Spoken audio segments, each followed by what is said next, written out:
wasallam alaihi wa ala alihi wa sahbihi wa man tabi'ahum bi ihsan amma ba'd. Hadis nomor 39 wa Nabi Hurairah radhiyallahu anhu qala Rasulullah sallallahu alaihi wasallam man yuridillahu bihi khairan yusab minhu wa dhabatu yusib minhu. Jadi boleh di fathah sodnya, boleh di kasroh. Siapa yang Allah kehendaki baginya kebaikan, maka dia akan memberinya musibah.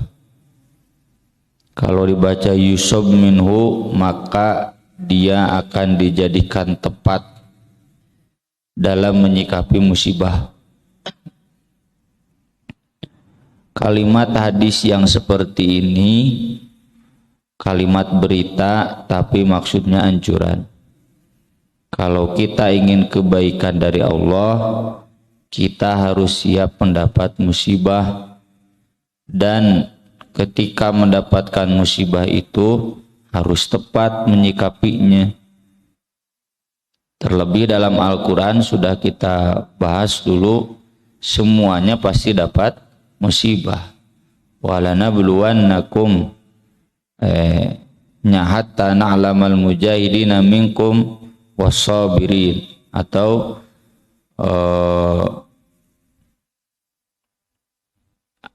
ayatnya walanabluwannakum nggak ada pohon wala taqulu lima yuqtalu fi sabilillahi amwat bal ahya'u walakin la tash'urun wala nabluwannakum bisyai'im minal khawfi wal ju'i wa naqsim minal amwal wal anfus wath thamarat wa basyiris sabirin.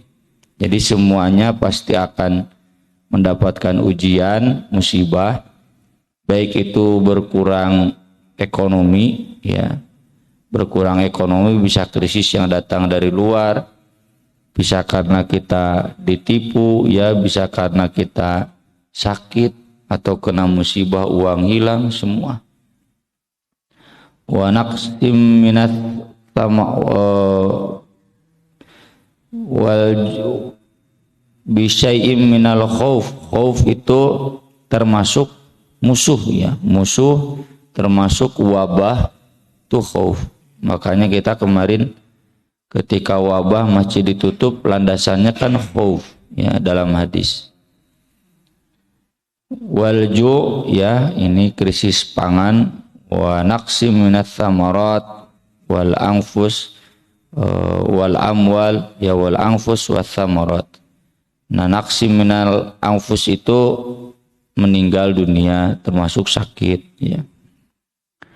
Bagaimana sikap yang tepat itu? Yusab minhu berarti wa basyiris sabirin. Kita sudah bahas sebelum-sebelumnya, ketika terjadi musibah langsung sabar. Bukan mengeluh dulu, bukan marah dulu, bukan kecewa dulu, tapi langsung sabar. Kalau kita tidak begitu berarti tidak yusab minhu, ya, ini memang berat, sangat berat. Tapi mudah-mudahan kita semua senantiasa diberikan bimbingan oleh Allah untuk selalu mengingatnya. Maka dari itu, hal pertama yang harus kita ingat, ini Nabi di sini menjelaskan khairan. Kita jangan menilai bahwa kita sakit itu jelek.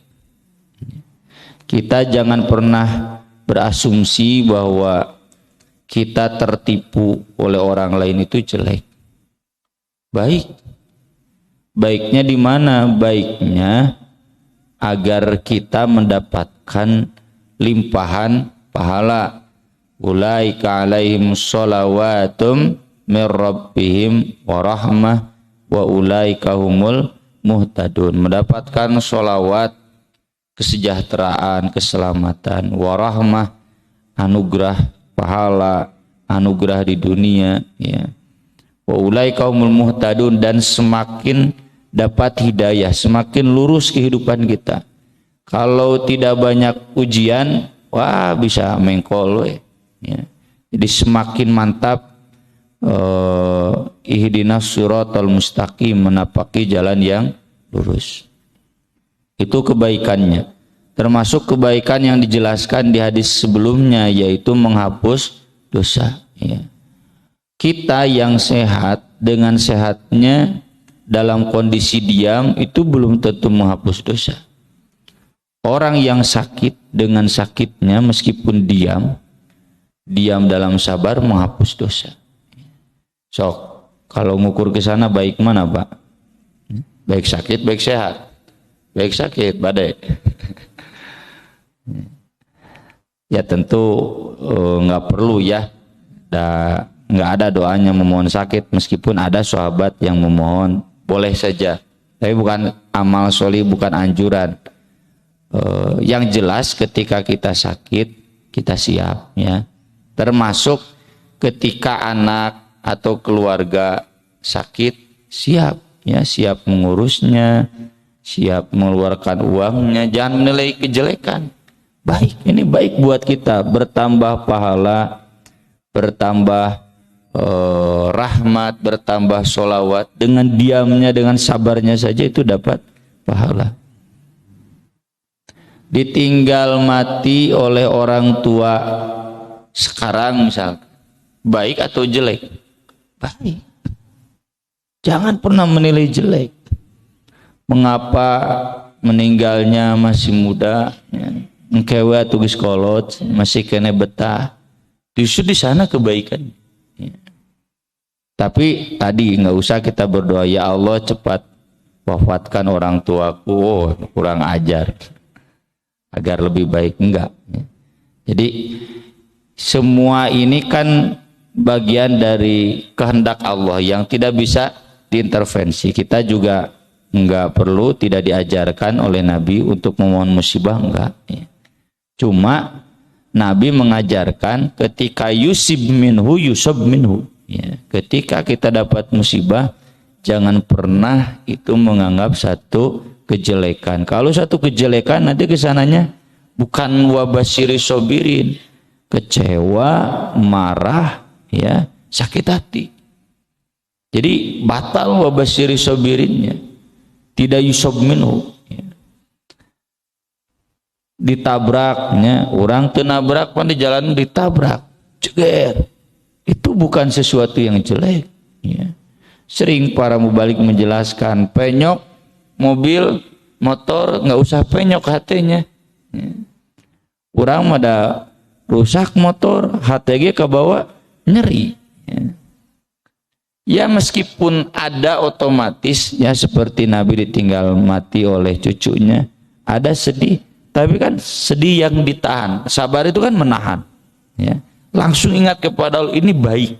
Meskipun ya yang namanya sabar itu kan sudah kita bahas, ada berat, ada sakit, tapi kita tahan dengan kesadaran ya.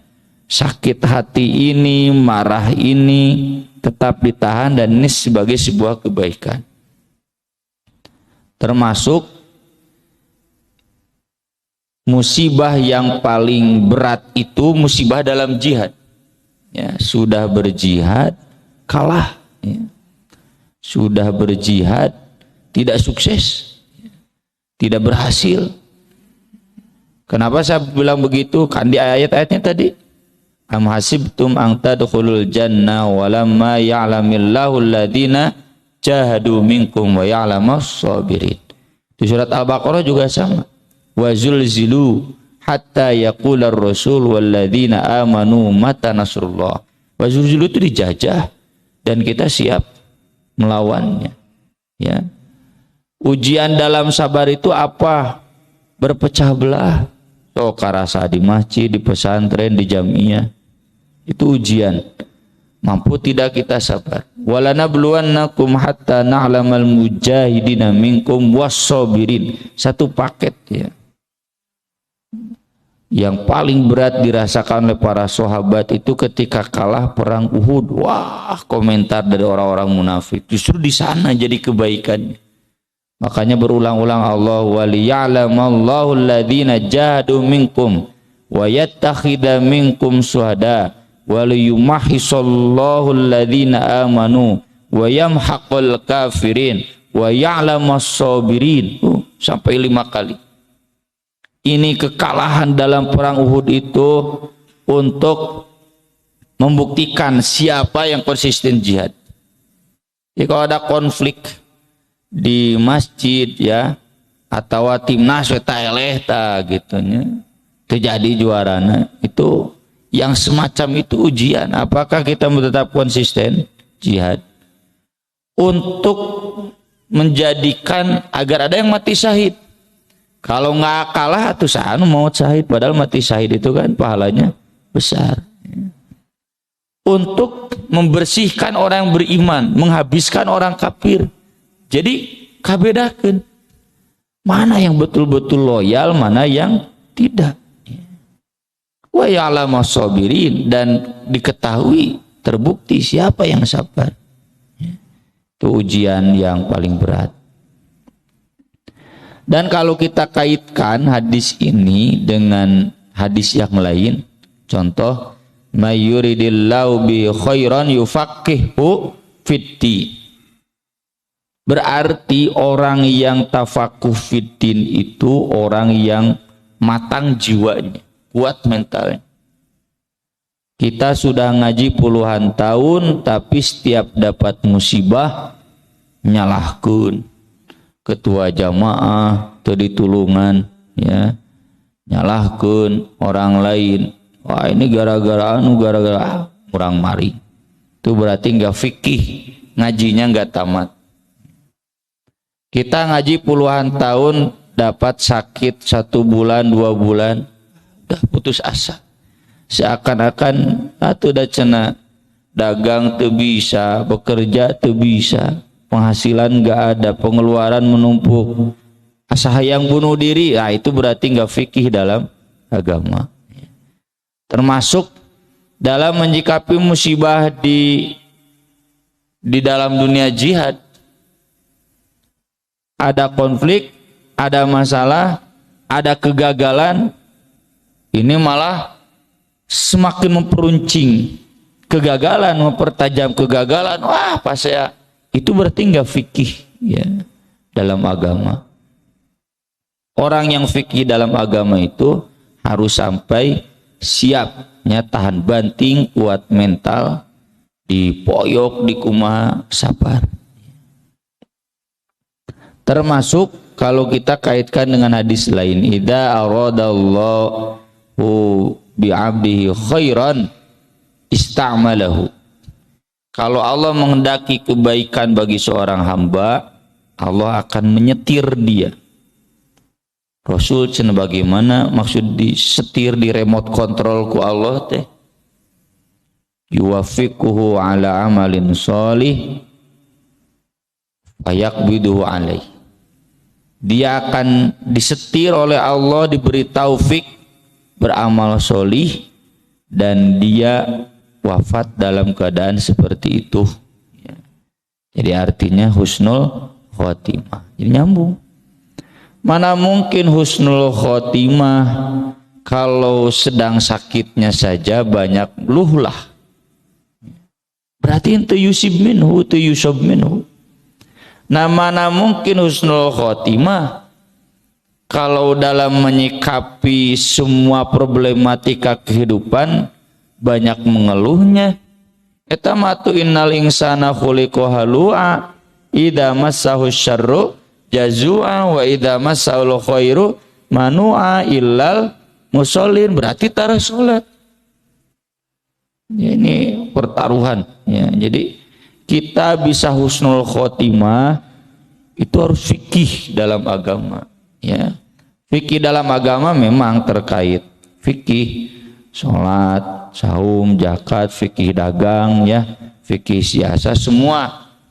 Contoh yang saya tulis di Buletin At-Tabarani itu kan fikih siasa. Presiden Jokowi kemarin menginstruksikan, Presiden ngomong nges lah, maese DPR semua dicekal ke presiden, nama pasti buru cenah sahkeun RUU TPKS teh, padahal itu RUU TPKS itu betul-betul ditentang oleh para ulama termasuk tokoh-tokoh agamawan yang lain karena memberikan pembenaran perzinahan. Hai Bapak Presiden menghendaki udahlah cenah perdebatannya kita fokus dulu kekerasan seksual, nu lain mah maka diperdebatkan. Justru iya nu masalah teh nu lainnya. Jadi celah buat orang liberal nanti bikin undang-undang lagi melegalisasi LGBT ya. Karena undang-undang saling keterkaitan, nanti dijadikan pertimbangan undang-undang ini kan sudah disahkan, hese ya. Ini nggak jauh beda lah, mungkin kita seperti Qatar sekarang terancam mau gagal jadi tuan rumah Piala Dunia 2022. Kenapa? Karena undang-undang Qatar melarang LGBT, makanya orang Inggris, orang Eropa loba bencong yang banci banyak LGBT ya. Sekamar bareng itu sok cenah lamun Qatar itu dicabut eta mau jadi tuan rumah Piala Dunia sampai begitu. Memang desakan dari dunia internasional. Kalau saya baca beritanya juga kan itu desakan dari dunia internasional, kenapa cenah undang-undang kekerasan seksual hese disahkan di Indonesia begitu. Ini di sini juga harus fikih ya, para politisi bagaimana husnul khotimah lamun teu fikih kan kitu disahkan. Alhamdulillah masih ada politisi-politisi muslim yang punya nurani menolak ya minimal menolak. Bagaimana mungkin husnul khotimah itu ngerti ya, sampai melegalkan yang begitu-begituan. Mana mungkin husnul khotimah kalau kita dagangnya tepaduli mana nu halal mana nu haram. Itu butuh fikih. Termasuk fikih yang tadi itu adalah bagaimana mungkin husnul khotimah kalau kita nggak fikih dengan musibah, kalau kita nggak fikih dengan problematika kehidupan ya. Jadi nyambung ini semuanya. Letak kebaikannya diantaranya dijelaskan di cek celok dulu hadis nomor 43 dari Anas bin Malik ya, cek celok 3 hadis ya.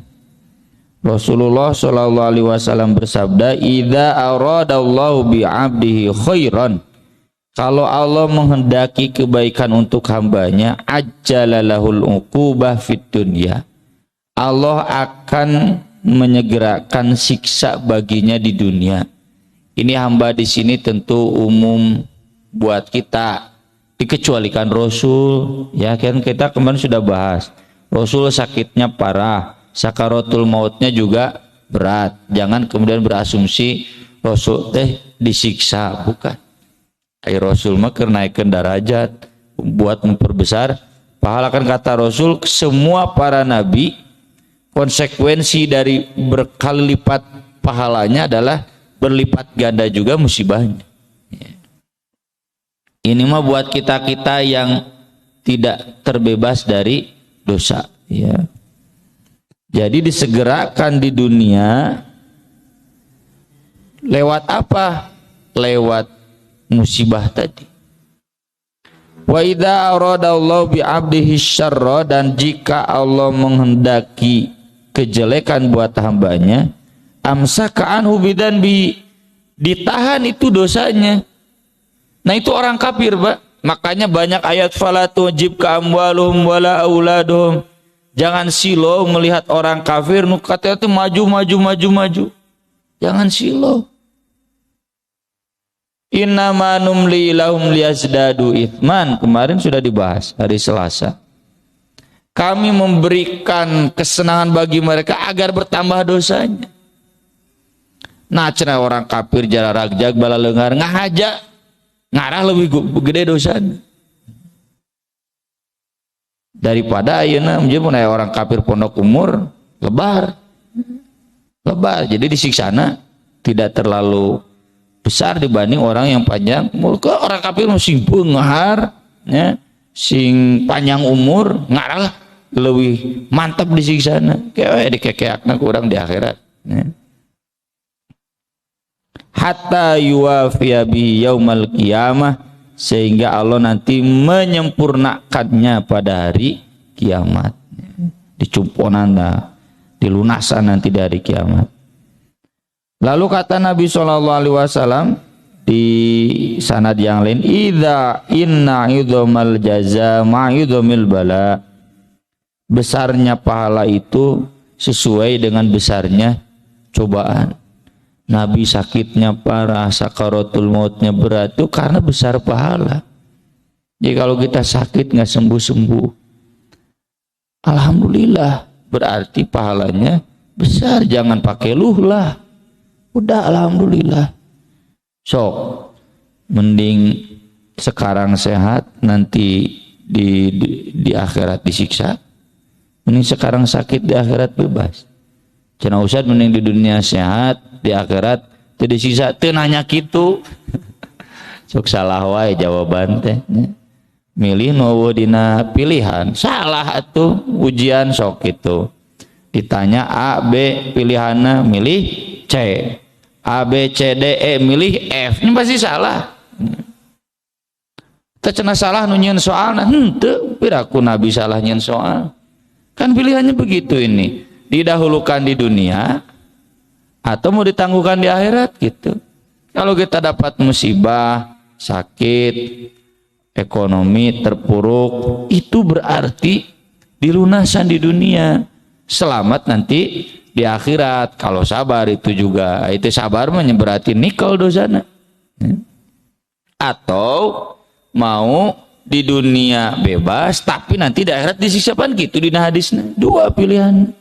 Tong milih nukatilu, ya, memang Bapak malaikat, ya, yang di dunia sehat, selamat, ke di akhirat juga bebas. Memang orang malaikat bebas dari dosa. Wa inna Allah Ta'ala idha habba qauman, dan Allah Ta'ala apabila mencintai satu kaum, ibtalahum, menguji mereka.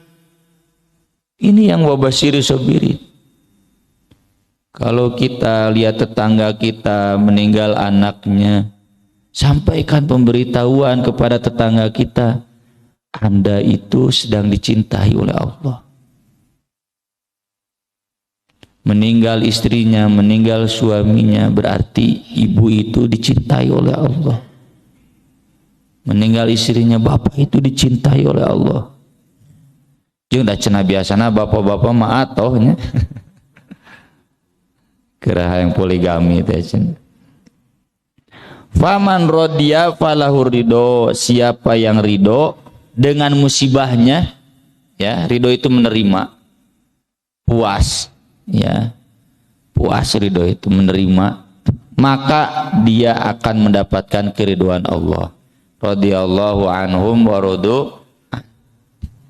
Wa man sakhita, tapi siapa yang marah, kesel, gak nerima, kenapa saya sakit begini, yang lain cenah bisa goes, bisa mancing, bisa makan enak, saya nggak bisa.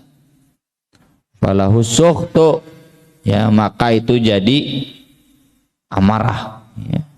Sayang, kita sudah sakit tidak dapat pahala. Ya udah sakit, nya dosa. Karena kita tidak tepat menyikapi sakit. Udah rugi, katipu, sayang kalau tidak dapat pahala. Justru itu peluang pahala, peluang dihapus dosa, peluang kita mendapatkan kecintaan Allah. Geus menang musibah, ditipu, katipu, ngambek, wah udah. Nya rugi di dunia, rugi di akhirat. Nah, jadi nggak baik. Di sini maka tadi pas Nabi mengatakan yusib minhu yusab minhu, ketika kita dapat musibah kade sing pas menyikapinya, tidak tepat menyikapinya jadi siksa, ya. Kemudian kembali lagi ke atas, Anas bin Malik menjelaskan Rasulullah SAW bersabda, la yatamannayanna ahadukumul maut, jangan pernah melamun, ya, tamanite berangan-angan, ngalamun, salah seorang di antara kalian mati lidurrin asobahu, karena musibah yang menimpanya. Maksudnya kalau mengingat mati, rindu kepada Allah mau boleh ya, nanti ada, atau pernah kita bahas dulu di sesi akhir Riyadhus Shalihin dulu ya. Kalau dia ingin meninggal karena rindu kepada Allah, ingin bertemu Allah, ya bagus lah ya. Orang pensiun ya. Tapi nggak boleh berdoa ya Allah matikan aku, nggak boleh ya. Ini mah aral ya, jadi dia melamun mati karena musibah, daripada begini mending mati saja, nah begitu, putus asa.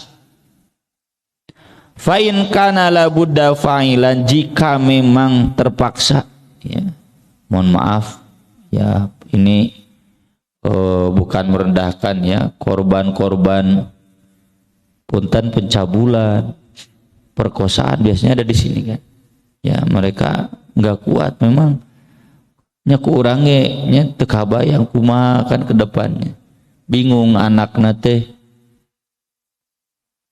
ka bapana teh nya bapanya aki benar ya gitu ya. Kalau yang diperkosanya oleh orang tuanya sendiri, jadi nanti anaknya mau bertanya bapaknya siapa, ini engkau cenah aki ya, merangkap lah gitu. Yaitu yang seperti ini biasanya ujung-ujungnya bunuh diri. Nah ini hadisnya nggak boleh ya, nggak boleh. Yang korban pencabulan daripada begini aku sudah tidak suci lagi, enggak suci ya. Nah di sini nih butuh mujahid-mujahid, lelaki-lelaki yang siap ya mendampingi perempuan-perempuan seperti itu, menguatkan mereka. Wah pahalanya gede ya. Tapi mutiasa mah tong poligami. Jadi kalau memang terpaksa ya, dalam kondisi yang memang mengapa saya hidup begini ya. Atau kemarin saya baca wawancara Fikri Budiman, anak Freddy Budiman, itu kan sama ya.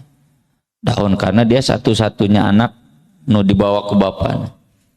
Jeung tahu bapaknya gemong narkoba usia 17 tahun. Da teu apal penjahat, bageur we ka anakna ngajarkeun doa, salat cenah gitu ya. Sampai pesan terakhirnya pun di suratnya ini cenah doanya, Allahumma a'inni ala dzikrika wa syukrika wa husni ibadatika. Jangan lupa deh ya cenah tiap beres salat baca doa ini, persis kan wasiat Nabi ke Mu'adz. Beres salat jangan lupa ini. Ketika harus dihukum mati, wah cenah yang paeh karena dia hidup dengan ayahnya seorang, tapi alhamdulillah bangkit ya. Kalau memang aral ya, sudah putus asa sama sekali, falyaqul Allahumma ahyini ma kanatil hayatu khairul li, ya Allah hidupkanlah aku selama hidup itu baik untukku, wa tawaffani idza kanatil wafatu khairul li, dan wafatkanlah aku jika wafat itu lebih baik untukku. Ini bagi orang yang memang sangat putus asa, tidak boleh berharap mati, berdoa mati, kalaupun mau sebatas ini saja ya. Dan ini dosa yang gak pernah saya baca ya. Ya Allah hidupkanlah aku jika hidup baik untukku, eta mah kadinya mah siap ngadoa eta mah eta kadituna tah. Matikanlah aku jika mati baik untukku, taruas entak teu pernah dibaca. Kemudian hadis berikutnya ini contoh ya, bahwa musibah itu baik dan harus disikapi dengan baik, bukan dengan marah, dengan putus asa. Kata Abu Abdillah Khubab bin Al-Arad radhiyallahu an, syakauna, kami dulu mengadu. Karena Khubab bin Al-Arad salah satu korban penindasan di Makkah. Ila Rasulillah sallallahu alaihi wasallam, kepada Rasulullah sallallahu alaihi wasallam, wa huwa mutawassidun burdatan lahu fi dhillil Ka'bah. Beliau sedang berbaring di atas bantal, sorbannya dijadikan bantal di bayang-bayang Ka'bah. Jadi di bawah iuh-iuh Ka'bah, ya. Siang hari. Fakulna, lalu kami mengadu protes, ala tastansirulana, ala tad'ulana, kenapa anda nggak mencari bantuan buat kita, kenapa anda nggak berdoa buat kita? Nyau nges gitu. Ya pasti sudah lah. Nabi sampai minta bantuan ke Thaif ditolak, minta bantuan ke Habasyah, minta bantuan sanak familinya. Abu Thalib pun membantu, ya, meskipun kafir, mati dalam kekafiran. Jadi yang diomongkan oleh Khobab ini sudahlah. Ngan masalahnya Khobab udah nggak kuat dengan penindasan. Kenapa kita tertindas di sini? Kenapa kita nggak lari? Kenapa kita nggak pindah mencari suaka politik? Cari ada suaka politik mana? Lumpat kali di Balai Dogan, lumpat kali itu di Balai Dogan. Ya, Nabi cari suaka politik, diusir lagi. Can ya takdir nawe. Ini kunci sabar itu, ya. Jadi kalau bapak ibunya, ibu pak cenah masa mau begini terus hidup teh, usaha dong, nyaho enggak sih bapak teh usaha teh. Ya. Nah sakieu-kieu nah. Itu mah bukan masalah bapak usaha dong, ibunya yang kurang sabar. Atau sebaliknya mungkin bapak ke ibu, hemat dong, hemat. Nyawa ibu tegas hemat, memang 1.000 sapoe. Atau udah apa merena 10.000 sapoe dek hemat kumaha. Jajan budak 5.000. Jadi kurang sabar saja mungkin. Maka Nabi SAW menjawab, qad kana man kana qablakum yu'khadur rajulu fayufaru lahu fil ard fayuj'alu fiha. Dulu orang sebelum kalian dikubur hidup-hidup. Tsumma yu'ta bil mi'syar fayudau ala rasi fayuj'alu nisfain. Ada juga yang ditaruh gergajinya di atas kepalanya, dibelah sampai dibagi dua. Wa yumshatu bi amsyatil hadid, atau digaruk pakai garpu tala. Ya, make garpu tala. Ya, paranti ngeruk di sawah horat, ya. Maduna lahmi wa admi, sampai tembus ke daging dan tulangnya dulu. Ma yasudduhu dzalika an dini, tidak mengganggu hal itu sedikit pun dari agamanya. Ini kalian dikubur hidup-hidup enggak, digergaji dua enggak, digarpu tala enggak. Cuma ditindas secara ekonomi, ya, disuruh bikin proyek anu nggak dibayar, ya, dihina di Balai Dogan, ya, piragi kakarak itu gitu. Jadi ini dalam musibah lihat ke atas, berlaku ya, lihat ke atas, jangan lihat ke bawah. Lihat ke bawah mah nanti merasa orang disiksa. Lihat ke atas, aduh saya susah begini, ya sakit, ya miskin, komo batur, ya sakit, ya miskin, ya bisa usaha, ya. Kita masih bisa usaha, apalagi orang lain yang ngasih nggak ada. Kita masih ada tetangga yang peduli, ada jamaah yang peduli. Wallahi, demi Allah, la yutimmannallahu hadzal amru, Allah pasti akan menyempurnakan urusan ini, agama ini. Hatta yasirur raqibu min Son'a ila Hadramaut, hingga seorang pengendara berjalan dari Son'a ke Hadramaut, dua-duanya di Yaman. Itu daerah begal, Pak, ya. La yakhafu illallah wa dhi'ba, dia tidak takut selain kepada Allah dan serigala. Ala ghanami, yang akan menerkam kambingnya. Walakinnakum tasta'jilun, tapi kalian saja yang isti'jal. Itu yang tadi, ya. Jangan-jangan kita ngomong ke suami, ngomong ke istri itu karena istijal, ya. Jangan-jangan kita curhat ke yang lain itu karena istijal. Istijal itu cerminan kita tidak sabar. Istijal itu tidak pingin segera, kalau sakit pingin segera sembuh, kalau miskin pingin segera kaya, kalau rugi pingin segera untung. Aduh, ini kenapa nggak untung? Nah itu adu-aduan itu menunjukkan gak sabar, ya. Maka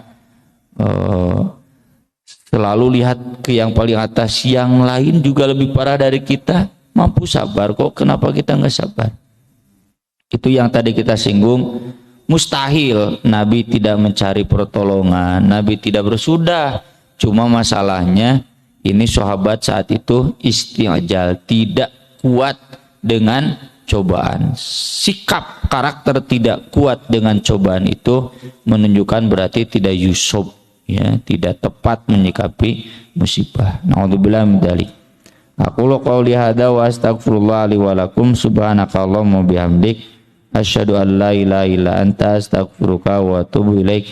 Wassalatu wassalamu ala Rasulillah. Wassalamualaikum warahmatullahi wabarakatuh.